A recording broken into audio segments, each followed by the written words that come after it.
David Lean's epic masterpiece wasn't just a triumph of filmmaking, it was a bizarre adventure that nearly killed its star, launched royal romances, and created cinematic innovations that have never been replicated. From bleeding Irish posteriors to special lenses that changed film history forever, the production was as epic and strange as the desert itself. Here are the 15 weird facts you didn't know about Lawrence of Arabia. Fact 1. Peter O'Toole's bleeding bottom revolution. When Peter O'Toole first climbed onto a camel for Lawrence of Arabia in 1961, he had no idea he was about to revolutionize desert transportation. The Irish actor, who had never ridden a camel before in his life, quickly discovered that these desert ships were far less comfortable than they appeared. After his first attempt at camel riding, blood began oozing through his jeans, leading him to warn his instructor with characteristic wit, "This is a very delicate Irish arse." The wooden camel saddles were brutally uncomfortable, and O'Toole found himself facing months of filming while bouncing up and down on what he described as a snorting great dragon. Never one to suffer in silence, O'Toole took matters into his own hands during a break in filming. He traveled to a local market and bought a piece of bright pink sponge rubber, which he described as mucous membrane pink. He shamelessly stuffed this thick rubber padding onto his camel saddle, creating a makeshift cushion that finally allowed him to ride without excruciating pain.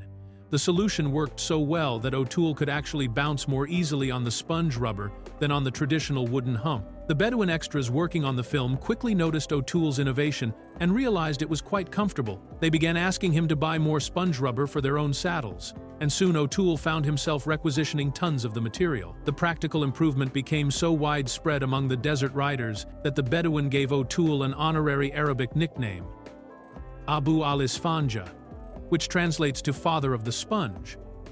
O'Toole later joked that he believed he had single-handedly introduced sponge rubber into Arabian culture, and sheets of the foam padding can actually be seen on many of the horse and camel saddles throughout the finished film. Fact 2. The unrepeatable magic lens. One of the most famous scenes in Lawrence of Arabia features Omar Sharif emerging from a desert mirage, and it required a piece of camera equipment so specialized that it has never been used in another film. Cinematographer Freddie Young needed to capture Sharif approaching from an incredible distance across the desert, creating the illusion that he was materializing out of thin air. To achieve this effect, Young used a special 482mm lens that Panavision created specifically for this single shot. The scene shows Lawrence and his guide at a desert well when a tiny speck appears on the distant horizon, slowly growing larger until it becomes recognizable as a man on a camel. Director David Lean wanted this entrance to feel almost supernatural, with Sharif appearing to emerge from the shimmering heat waves of the desert. The extreme telephoto lens was essential for compressing the vast distance and creating the proper visual impact, but no standard lens could achieve the effect Lean envisioned. Panavision engineers designed and built the massive 482mm lens exclusively for Lawrence of Arabia, understanding that this was a once-in-a-lifetime cinematic moment that demanded unique equipment. The lens allowed Young to film Sharif from approximately a quarter-mile away while still capturing his approach in stunning detail. However, using such an extreme telephoto lens created significant technical challenges, as the camera's viewfinder could not show the exact image that the lens was actually capturing, making it extremely difficult to frame the shot properly. After filming wrapped, the specialized lens became part of cinema history, but it was never used again for any other production. Today, more than 60 years later, the lens remains in Panavision's collection, where it is known among cinematographers as the David Lean lens, in honor of the director who demanded its creation. The fact that this expensive, custom-built piece of equipment was designed for a single scene in a single film demonstrates the extraordinary lengths that filmmakers went to achieve their artistic vision during the golden age of Hollywood epics. Fact 3. The King's Love Story. The production of Lawrence of Arabia accidentally became matchmaker for Middle Eastern royalty when King Hussein of Jordan fell in love with a young British woman working on the film set. Hussein, who was 26 years old at the time, had been incredibly supportive of the movie production, lending an entire brigade of his Arab Legion as extras and frequently visiting the filming locations in his country. During one of these visits to the set in 1961, the king met Antoinette Gardner, a 20-year-old British secretary who was working in a clerical capacity for the production. Antoinette, who went by the nickname Tony, was the daughter of a British Army officer named Lieutenant Colonel Walter Percy Gardner. She had been working as a field hockey player before taking the secretarial job on the film, and she found herself in the extraordinary position of catching the attention of the country's ruler. The romance between the king and the young secretary developed quickly during the months of filming, creating one of the most unexpected love stories to emerge from a Hollywood production. King Hussein and Antoinette were married on May 25, 1961, while the film was still in production. She was given the royal title, Her Royal Highness Princess Muna al-Hussein, transforming from a film set employee to Middle Eastern royalty almost overnight. Their wedding became a significant event that permanently connected the Lawrence of Arabia production to Jordanian royal history, making the film set the unlikely birthplace of a royal romance. The couple had their first child in 1962, a son they named Abdullah, who was born during the same year that Lawrence of Arabia was released in theaters around the world. Though Hussein and Muna later divorced in 1972, their son would go on to make history.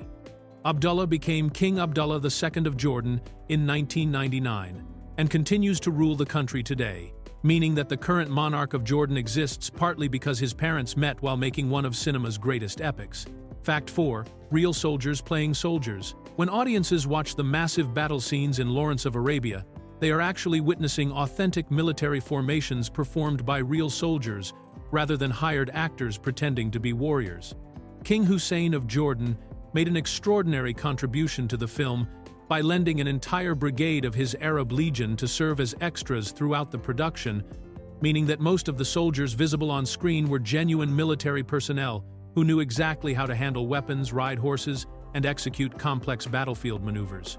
The Arab Legion was Jordan's elite military force, and these professional soldiers brought a level of authenticity to the battle sequences that would have been impossible to achieve with civilian extras. When viewers see hundreds of mounted warriors charging across the desert or forming disciplined military formations, they are watching real cavalry units performing actual military tactics rather than actors following choreographed movements. This gave the film's action sequences a genuine sense of precision and realism that distinguished them from typical Hollywood battle scenes.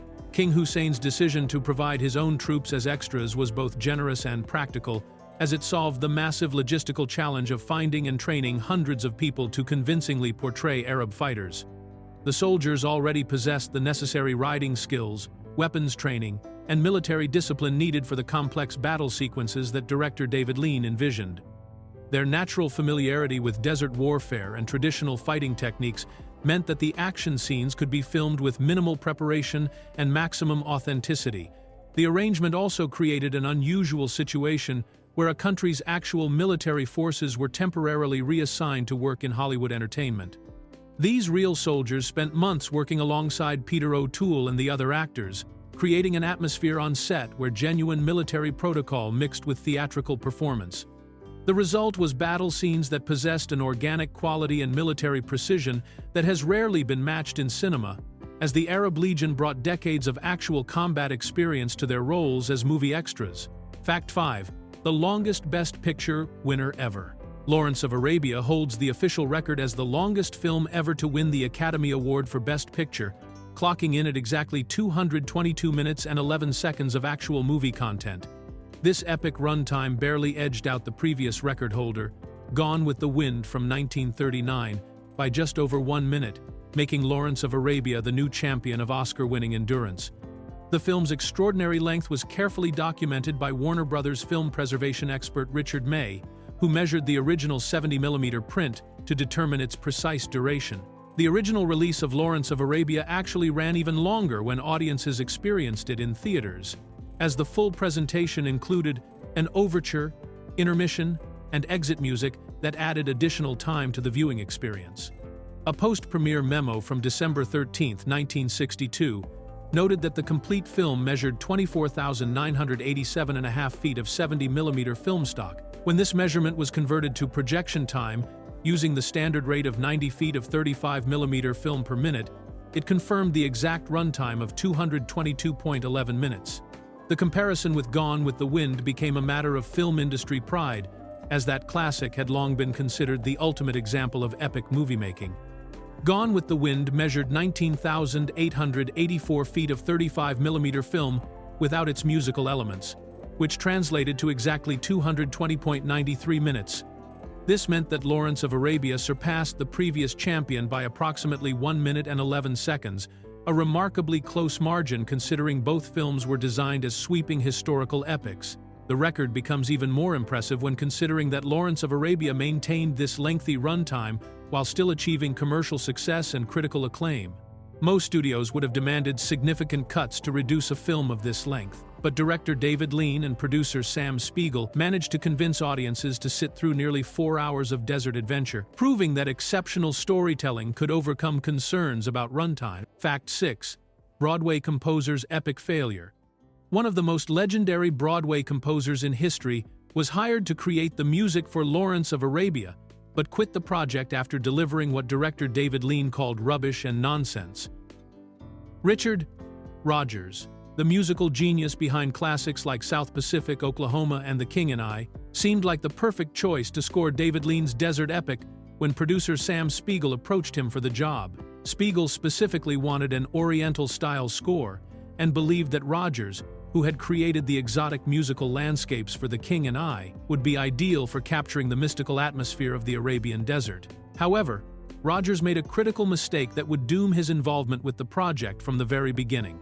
Instead of watching any footage from the film to understand its tone, pacing, and visual style, Rodgers composed his music samples based solely on the script and his own imagination. He wrote several pieces, including an inappropriately titled Love Theme, which was particularly problematic since Lawrence of Arabia contains no traditional romantic storyline between male and female characters. When Rodgers presented his compositions to Lean and Spiegel, the results were disastrous. Lean was reportedly appalled by the music, describing it in harsh terms that left no doubt about his feelings regarding Rodgers' work. The mismatch between Rodgers' Broadway-style compositions and the epic psychological complexity of Lean's desert masterpiece was so severe that the collaboration ended almost immediately. Rodgers' approach, which had worked brilliantly for stage musicals, proved completely unsuitable for the sweeping, contemplative nature of Lawrence of Arabia. The failure led Spiegel to desperately seek a replacement composer, ultimately hiring young French composer Maurice Jarre, who had recently scored Sundays and Cybele.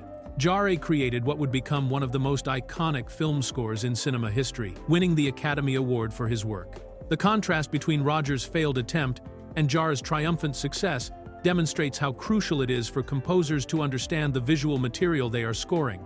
Fact 7. Albert Finney's mysterious two-day firing. One of the most puzzling casting decisions in Hollywood history occurred when David Lean fired his hand-picked star for Lawrence of Arabia after Albert Finney had already been cast, had undergone successful screen tests, and had actually begun principal photography on the film. Finney was virtually unknown at the time, but Lean was convinced he was perfect for the role of T.E. Tem, Lawrence, and had fought to cast him despite the young actor's lack of major film experience.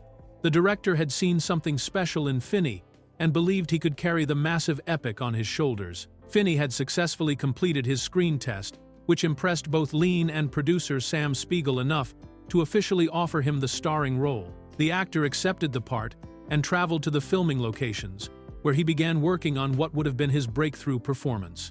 Everything seemed to be proceeding normally as the production got underway, with Finney in costume and on camera as the legendary British officer. However, after just 2 days of filming, Finney was suddenly dismissed from the project under circumstances that have never been fully explained. Different versions of the story have emerged over the years, with some sources suggesting that Finney was uncomfortable with the long-term contract that producer Sam Spiegel wanted him to sign, while others hint at creative differences between the actor and the demanding director. Some reports indicate that Finney simply decided he did not want to commit to such a massive, time-consuming production that would keep him away from England for months.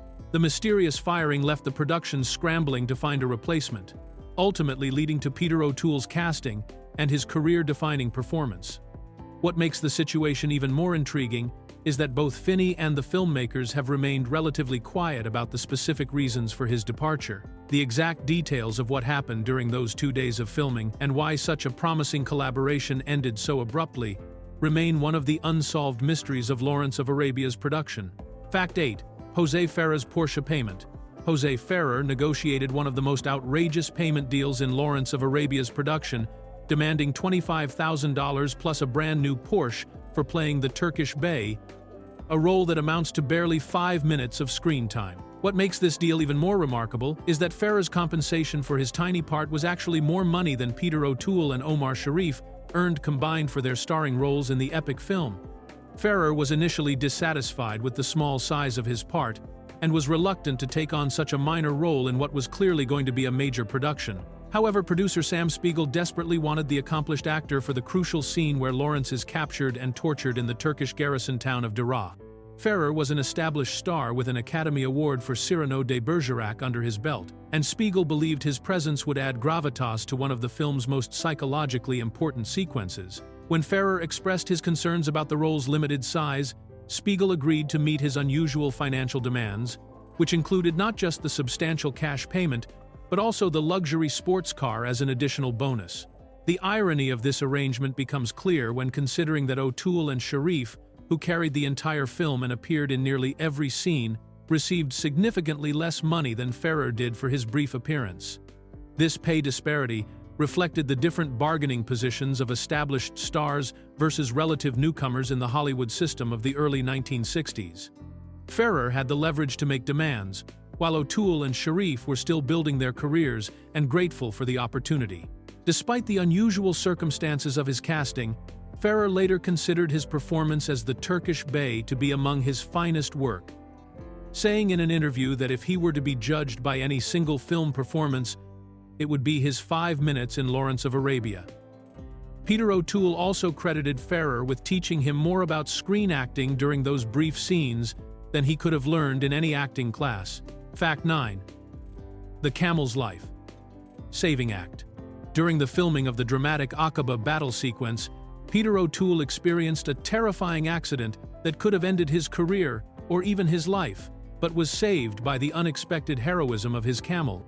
The incident occurred during what was supposed to be one of the film's most spectacular action scenes, with hundreds of mounted extras charging across the desert in a massive cavalry assault. O'Toole was riding his camel in the midst of this chaotic battle scene when a gun used to signal the beginning of the take went off prematurely, startling his already nervous animal and causing it to panic.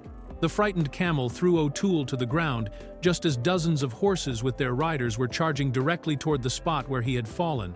In such a situation, the actor would normally have been trampled by the thundering hooves of the advancing cavalry, which could easily have resulted in serious injury or death.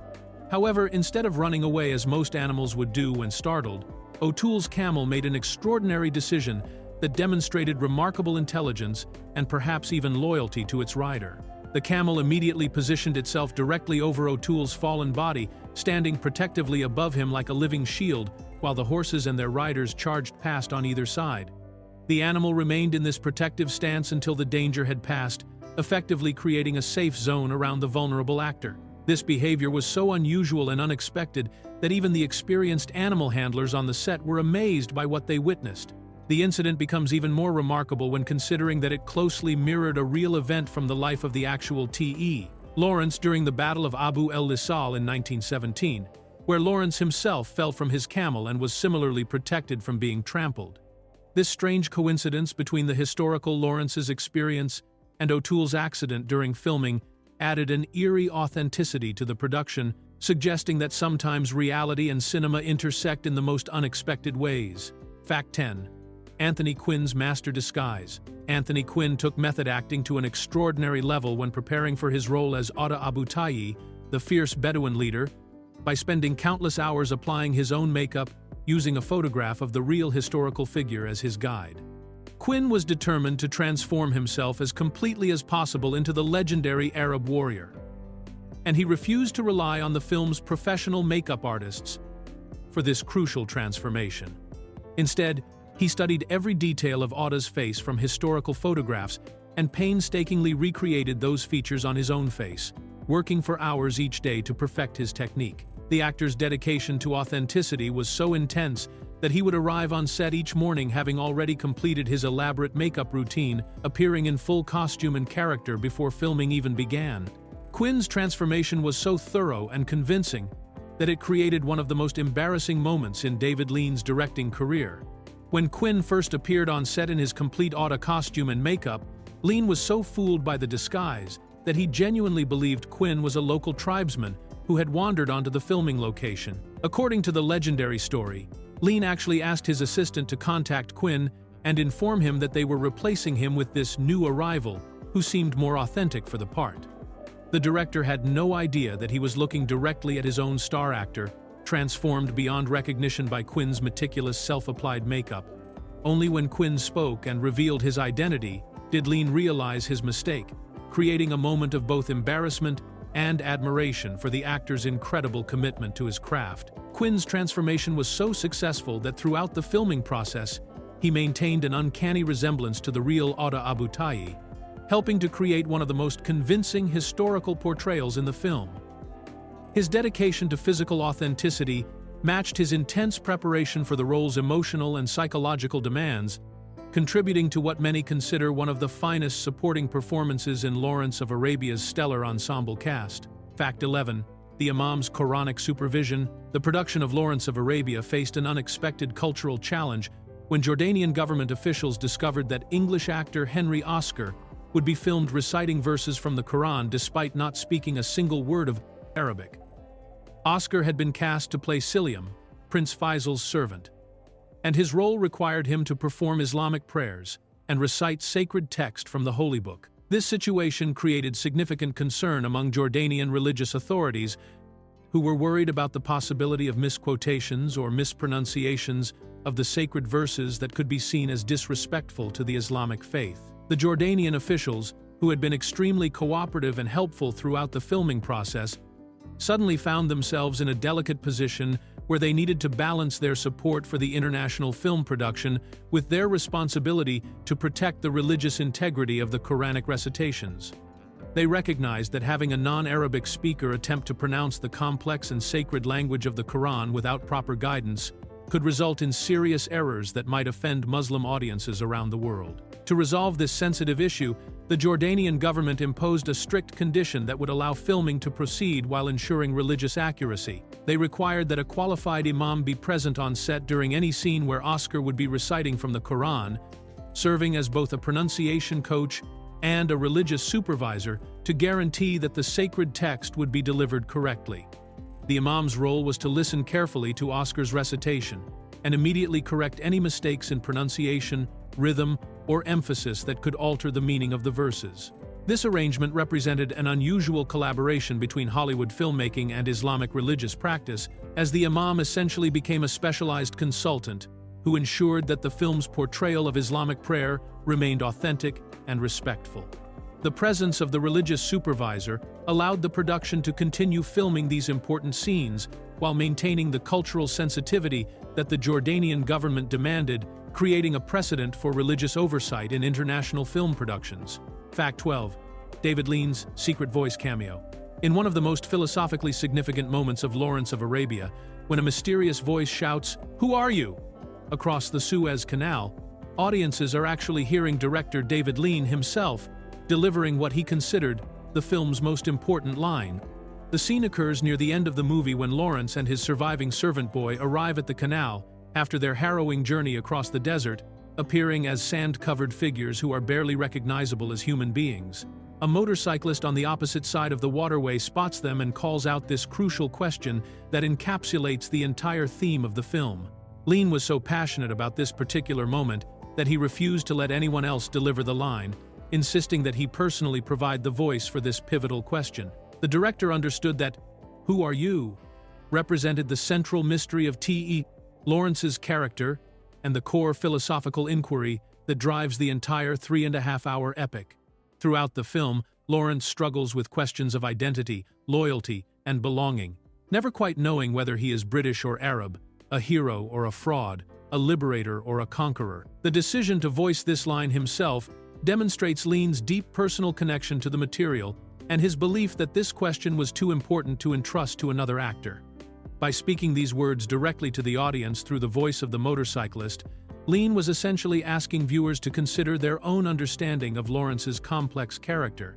The director had spent years crafting this epic exploration of identity and transformation, and he wanted to personally deliver the question that summarizes Lawrence's entire journey. This hidden cameo represents one of the most meaningful director appearances in film history, as Lean used his own voice to pose the fundamental question that defines not only Lawrence of Arabia as a character study, but also the broader human struggle to understand who we truly are beneath the roles and costumes we wear in life.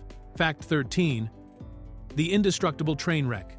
The spectacular train wreck that Peter O'Toole dances on top of in one of Lawrence of Arabia's most iconic scenes has remained exactly where it was blown up in the Jordanian desert for more than 60 years, becoming an unexpected tourist destination for film fans and history enthusiasts. During the famous train attack sequence, Lawrence and his Arab fighters use explosives to derail a Turkish locomotive in a dramatic sabotage operation that represents one of the film's most thrilling action scenes. The massive steam engine that was destroyed for this sequence was not a prop or miniature model, but an actual full-sized locomotive that the production team transported to the desert specifically to blow up for the cameras. After filming wrapped and the crew departed Jordan, the twisted remains of the locomotive were simply left behind in the remote desert location where the scene was shot. The harsh desert environment has preserved the wreckage remarkably well, with the overturned engine and scattered railway cars remaining largely intact despite decades of exposure to sandstorms and extreme temperatures. The train wreck has become a pilgrimage site for Lawrence of Arabia fans who make the journey into the Jordanian wilderness to see this piece of cinema history firsthand. Tourists who visit the site often recreate Peter O'Toole's famous victory pose from the film, standing triumphantly on top of the destroyed locomotive with their arms raised in celebration, just as Lawrence did in the movie. Photographs of visitors mimicking O'Toole's iconic stance have become popular souvenirs, creating a strange connection between the fictional heroics of the film and the real-world adventure of reaching this remote location. The wreckage has also attracted the attention of Lawrence of Arabia historians and World War I enthusiasts who appreciate seeing this tangible reminder of both the film's production and the actual railway sabotage campaigns that T.E. Lawrence conducted during the Arab Revolt. The persistence of this movie prop in the desert serves as a permanent monument to David Lean's commitment to practical effects and authentic filmmaking. Fact 14. Alec Guinness's royal confusion. Alec Guinness underwent such an extraordinary physical transformation to play Prince Faisal that people in Jordan who had personally known the real historical figure actually mistook the British actor for the deceased royal leader. The makeup and costume departments worked meticulously to make Guinness look as much like the authentic Prince Faisal as possible, studying historical photographs and accounts to recreate every detail of the Arab leader's appearance. Guinness himself was deeply committed to achieving this level of authenticity and spent considerable time perfecting not only his physical resemblance to Faisal, but also his mannerisms and speech patterns. The transformation was so successful that it created genuinely eerie moments during the filming in Jordan when local people who had served under or met the real Prince Faisal encountered Guinness in costume. These individuals, who had clear memories of the historical figure from their personal interactions with him, were startled to see what appeared to be their former leader walking among them decades after his death. The resemblance was so uncanny that it took several moments for these witnesses to realize they were looking at an actor rather than somehow seeing a ghost from their past. Guinness recorded these strange encounters in his personal diaries, noting how unsettling it was to be mistaken for a dead man by people who had known him in life. The actor found these moments both fascinating and somewhat disturbing, as they demonstrated just how completely he had disappeared into the role. The confusion was not limited to casual observers, but included people who had worked closely with Prince Faisal and therefore had intimate knowledge of his appearance and bearing. This level of physical accuracy contributed significantly to the film's sense of historical authenticity, but it also created an almost supernatural atmosphere on set, where the boundaries between past and present seemed to blur. Guinness's transformation was so complete that even he sometimes felt as though he was channeling the spirit of the actual Prince Faisal, rather than simply portraying a historical character. Fact 15. The film that started without a script. Lawrence of Arabia began principal photography in May 1961 under the extraordinary circumstances of having no completed screenplay, creating a chaotic production situation that would be unthinkable for a major Hollywood epic today. Director David Lean and producer Sam Spiegel were so eager to start filming that they commenced the massive desert production with only partial script pages and rough story outlines, hoping that the writing would catch up with the filming schedule. This decision created constant delays and confusion on set, as actors and crew members often had no idea what scenes they would be shooting from day to day. The situation became even more complicated when the film's original screenwriter, Michael Wilson, quit early in the production, leaving the project without any writer at all during crucial filming periods. Playwright Beverly Cross was brought in to work on the script temporarily, but none of his material ultimately made it into the final film. Eventually, Robert Bolt was hired to take over the screenwriting duties and create a coherent narrative from the scattered pieces that had already been written and filmed. However, Bolt's involvement in the project was nearly derailed by his political activism when he was arrested for participating in anti-nuclear weapons demonstrations. The screenwriter found himself sitting in jail at a time when the production desperately needed him to complete the script that would guide the remaining months of filming. Producer Sam Spiegel was forced to personally intervene in Bolt's legal situation, persuading the writer to sign a recognizance of good behavior that would secure his release from prison so he could return to work on Lawrence of Arabia. This bizarre situation meant that one of cinema's greatest screenplays was written partly by a man who had to be bailed out of jail by his own producer. The delays caused by the missing script contributed to Lawrence of Arabia's extended 313-day shooting schedule, but somehow the chaotic writing process ultimately produced a masterpiece that won Bolt an Academy Award for Best Adapted Screenplay.